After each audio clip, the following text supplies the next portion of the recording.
We're very fortunate and privileged to be on the Chilean miners and make such a difference there. So it was a very busy time for us as a small company. We had the local embassy here, we had the embassy in Chile, and we had NASA, who we'd done a lot of work with, ring us up all in a 24-hour period and explain that they had a 2,000-foot hole that was 4 inches wide, and they needed to measure 30-odd people down in the cave. And so we sent down our application engineer, who was down there for 6 weeks, and enough bioharnesses to look after them all day. And what's amazing about the Chilean miners is there's two pieces there that fit very nicely into the system that we're selling.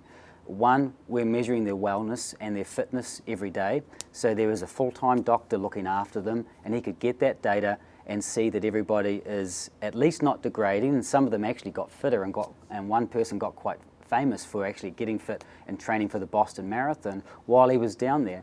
But they were afraid that over the 3-month period that they thought they were going to be down there, they were actually going to physiologically degrade.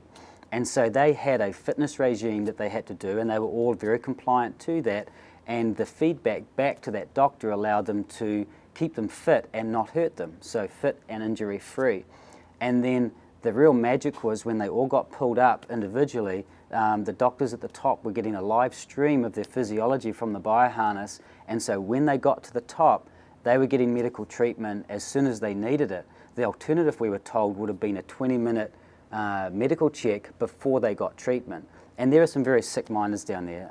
Some had silicosis, which is silicon on the lungs from their job, and there are other illnesses there that they needed. So for us to be able to basically give them a wellness program and then use them in triage and treatment as they came up was just magic for us. And so that's also given us, they've given us permission to have that data and give it to NASA, and NASA's now using it for deep space research, because there is no other data on the planet of 33 people for 6 weeks in a cave by themselves.